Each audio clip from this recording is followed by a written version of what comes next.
Hey, it's TJ here with the Gig Life Vlog.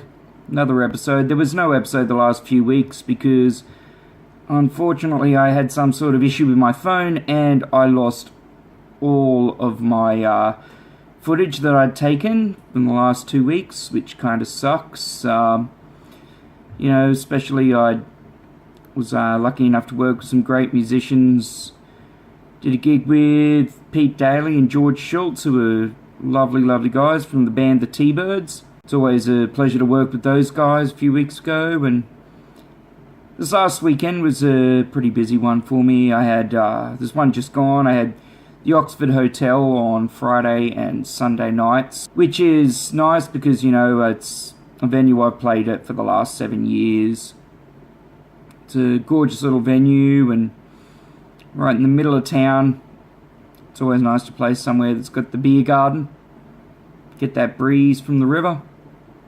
And then on Saturday night I played at the Allenstown Hotel for their craft beer and cider and wine festival, and that was special for me because it meant I got to open for the Black Sorrows, which is huge honour.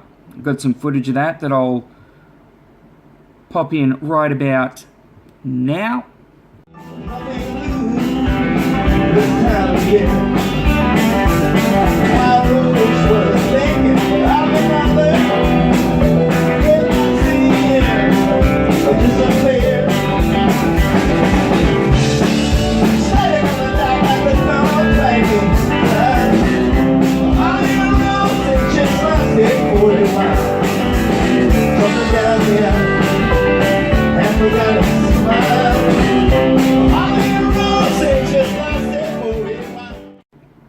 So yeah, that was a little bit of footage of them from side of stage.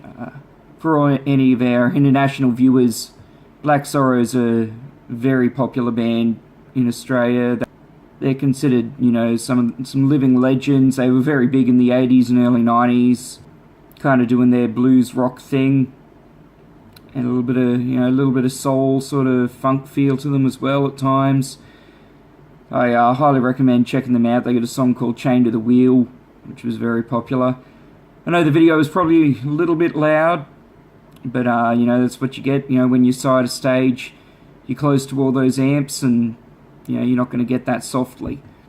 Also on the bill was a band called Full Tilt, which is great. Full Tilt's got my buddy Josh, who plays with me in Rule 34 when we play.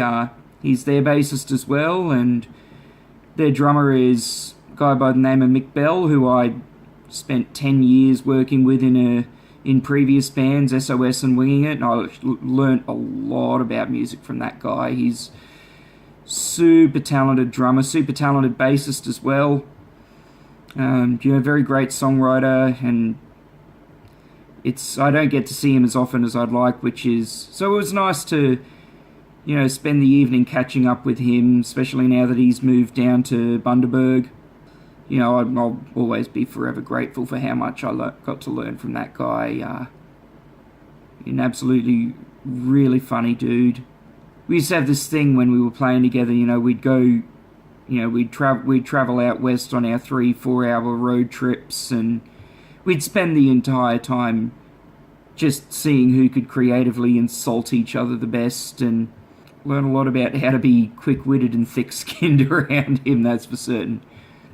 This week's CD recommendation, I think we're going to throw something a little bit old school back at you. I actually was recommending this one 2 weeks ago, but again, the footage got lost, footage got destroyed, so I recommend a little CD called Fashion Nugget by a band called Cake. Everyone remembers their song that they did, Short Skirt, Long Jacket. Well, this is one of their earlier ones. This was their first big breakout one. They were, it's the one it had the singles Frank Sinatra and that cover of I Will Survive and The Distance, which is still one of the coolest songs to ever be recorded. They're kind of this weird mix between 90s alternative and beat poetry, if you haven't heard them before. They got their vocalist does a lot of spoken word stuff. It's certainly not rap, but it's very very beat poetry, very jazz inspired. I actually first got this album when I was a teenager, when it first came out in the late 90s, and to tell the truth, I thought it sucked. I thought it was absolutely terrible. As when I was in my 20s, I rediscovered it and I thought, you know what, I'll give this CD a shot. And it's now to this day, it's now one of my favourite records that I've ever heard, favourite records I've ever bought. I'm chasing a copy of it on vinyl, so if anyone ever wants to buy me a birthday present next year, that'd be a good call. Which I don't even know if it was released on vinyl, to be honest. But it's a testament to kind of like how your tastes really evolve and grow, because it's the same things, the same elements of it that I hated as a teenager, that are why I love it now. And that's that jazz aesthetic to it.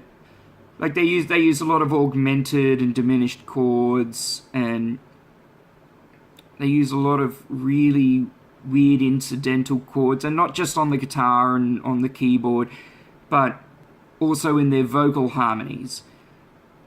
And at the time, as a teenager, I kind of didn't enjoy them because I didn't understand the beauty in the dissonant harmonies, and I didn't understand the beauty in the awkwardness of how some of these chord progressions were put together.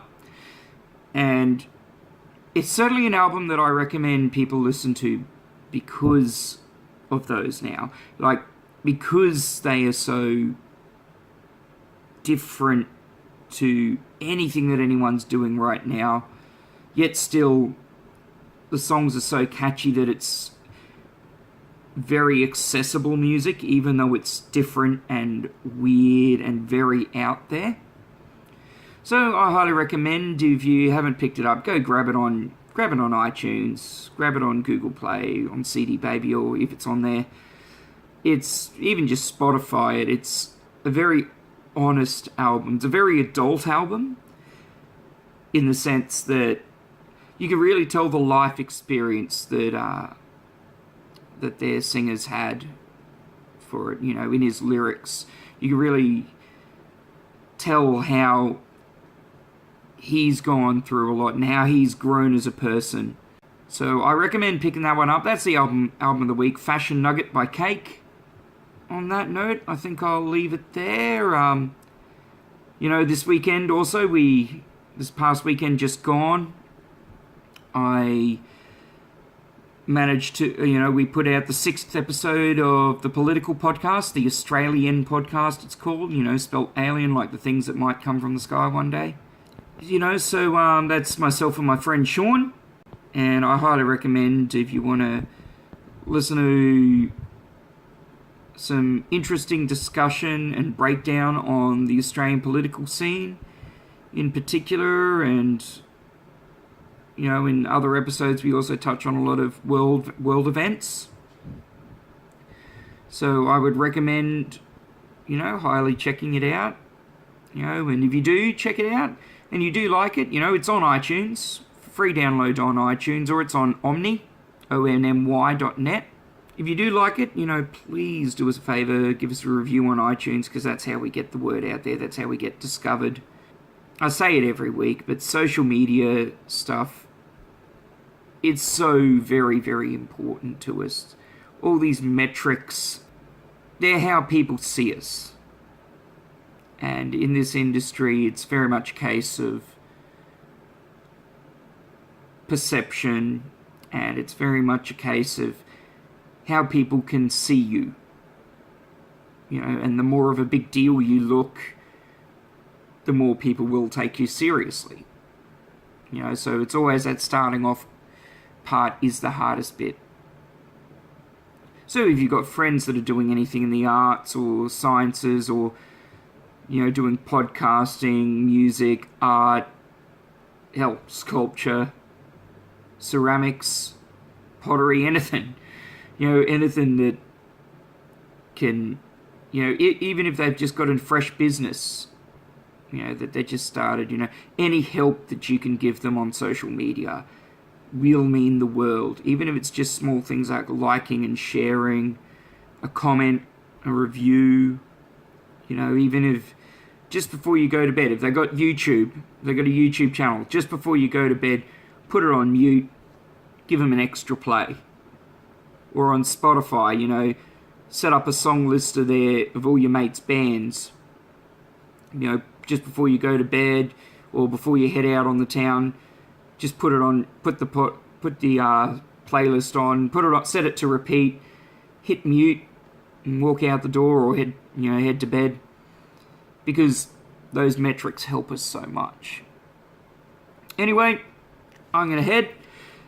This is me signing off for the week. As always, if you've got questions or anything, please leave a comment on the Facebook or on the YouTube, and I'll get to it in a future episode.